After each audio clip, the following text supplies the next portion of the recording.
So I have a few things I'd like to offer for myself as I leave the conference, because I'm always looking at ways to transition what I do in the dance room to my life, because it never is a separate event. I am involved in the dance of life.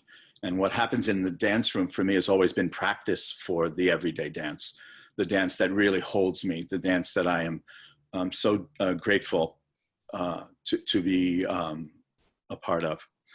So I have some closing thoughts that I wrote for myself, and for those who wish to take them on, I offer them to you. And I've used the elements of dance that are very important to me as a dancer and as a dance teacher, the elements of space, shape, sounds, and stillness. So I offer these with an open heart for myself and for you if they speak to you.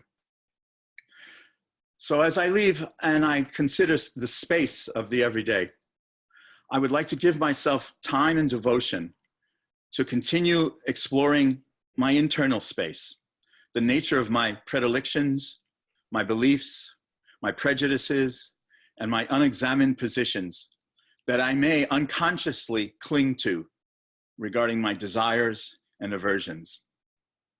For shapes, I would allow the shape of situations to have their own natural shift. When I find myself in conversations or experiences with another that hold tensions or difficulties, that I have the good grace to step back and allow the natural shape of that scene to unfold, so that I can stand under the truth that the shape of experiential containers, like all of life, has no end. It continually shifts and is impermanent, and to become accustomed to this natural shape-shifting of everything and everybody. Sounds. To continue to allow the sounds of life to come toward me, even as I reach toward them. To pause and to allow a fuller impact of the sounds of experiences to vibrate throughout my body at any moment. To become awareness as to how sound, much of the sound that I determine to make, and allow for the voices of those who are less seen, less invited to the forefront, those who are less heard to have their voice. Women, women of color, people of color, indigenous peoples, the young and the old, those who extend the cultural norm of able body, those outside the structure of Christianity.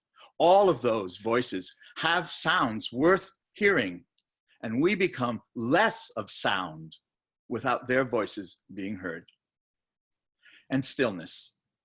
To make it a practice every day to consciously become stillness, to become familiar with the dark and the silent, and to recognize the power and their place in wisdom, to be still and to know.